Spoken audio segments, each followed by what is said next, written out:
Otro caso emblemático en esto de los derechos de autor y marcas comerciales en el mundo musical es uno muy famoso y muy conocido, que es el caso de Hani Kawan.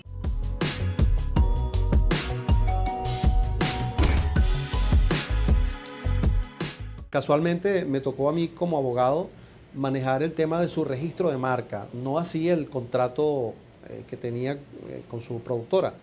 Eso se había manejado con otras personas. Pero yo sí conozco muy de cerca el tratamiento que hubo con respecto a la marca comercial. Porque, ¿qué fue lo que pasó allí en esa parte, ¿no? El nombre de Hani Kawan es el nombre de esta persona, con su nombre de pila, pues como se dice, pero él registró el nombre como una marca comercial, pero no lo registró a su nombre. De hecho, no lo registró él, lo registró su manager y su productora. Entonces allí había esta doble propiedad de derechos intelectuales. Por un lado estaba el derecho de la marca comercial del nombre Hani Kawan, que representaba, por decirlo de alguna manera, ese producto que era este artista en el mercado con este nombre. Pero por otro lado estaban sus temas, como derechos de autor, porque en el caso de él, que es un cantautor, obviamente, pues lo que les decía yo en el capítulo anterior, el autor y el titular o el dueño se convierten en la misma persona, son la misma persona. Pero también estaba un contrato de representación artística que manejaba toda la actividad artística, musical de este artista, valga la redundancia. Entonces fíjense ustedes cómo existen varios elementos, ¿no? Una cosa era el contrato de representación artística que imponía condiciones, criterios, actividades, es decir, él no podía hacer nada que no estuviese contemplado en este contrato. Y en ese contrato estaban estipuladas las condiciones de sus beneficios económicos y todo eso, ¿no? Pero por otro lado estaban los derechos de autor de sus obras musicales, de sus canciones, que estaban incluidas dentro del contrato y era sobre lo que el contrato hablaba, condiciones que se aceptaron y se firmaron dentro de este contrato. Pero también estaba la marca comercial que lo identificaba a él como cantante, que no era de él, sino de la productora. Esta diferencia entre la marca y los derechos de autor de sus canciones no fue el problema por el que se generó todo ese escándalo que se hizo muy público.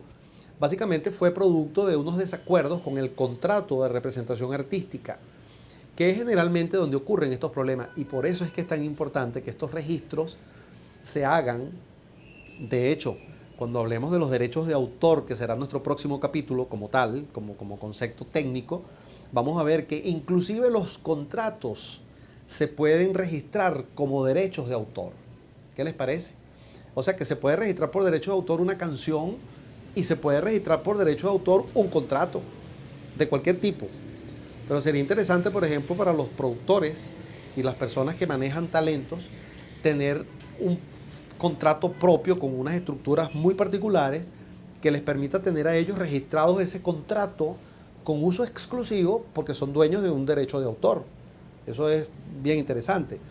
Generalmente todo el mundo utiliza estándares, ¿no?, en estos contratos, pero bueno, por eso también ocurren muchos problemas. Y fueron los problemas que ocurrió con Hani Kawan, que no se pusieron muy de acuerdo, utilizaron cláusulas muy genéricas y cuando empezó a haber movimiento de dinero y de exigencias laborales, de condiciones, etcétera, entonces el artista fue cuando se dio cuenta de que el contrato no era muy a gusto y empezaron los conflictos por ese contrato.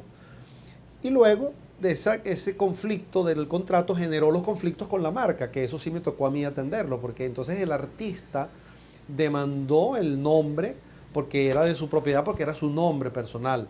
Pero la verdad es que los conflictos con el contrato se convirtieron en los protagonistas, de hecho se manejaron en vías penales y eso fue de otro calibre, pues, ¿no? Pero quise mencionar este ejemplo solamente para ilustrar por qué el registro de la propiedad intelectual es tan importante y cuáles son las cosas que en un momento dado se deben y se pueden registrar y para qué. Entonces, ¿cuáles son las cosas importantes que quiero decirles para cerrar este capítulo de hoy?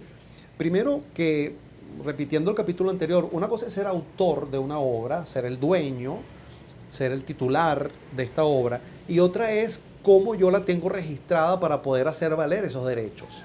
Y cuando yo voy a registrar mis propiedades intelectuales, yo puedo tener temas, arreglos, letras o combinaciones de ellas, y también puedo tener registrado el nombre, la marca comercial.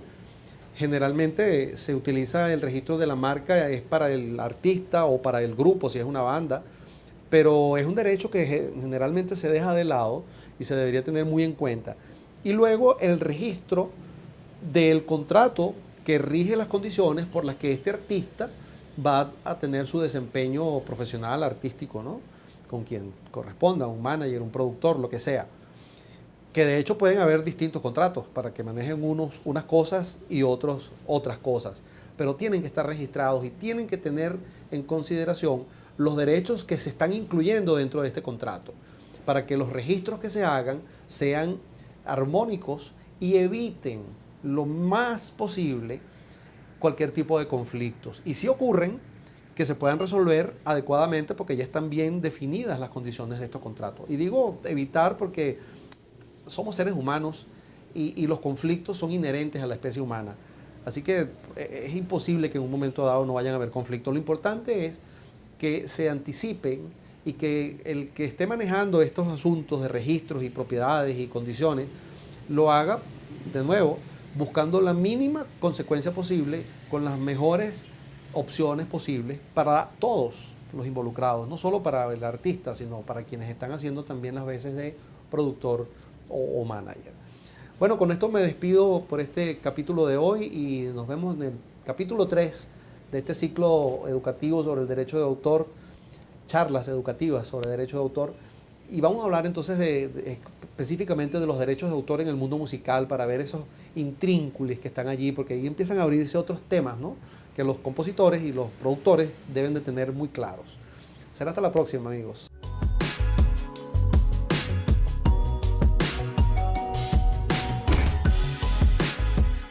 Si tienes algún caso tuyo propio o de algún conocido cercano que esté atravesando situaciones de conflictos o de descontentos o de confusión con respecto al tema de los derechos de autor en obras musicales o temas vinculados a la música, infórmanos. Y si quieres, compártelo también, comunícalo con tus comentarios en este canal para que te podamos ayudar y también podamos ayudar a otros. Esos ejemplos son magníficos para poder aprender más.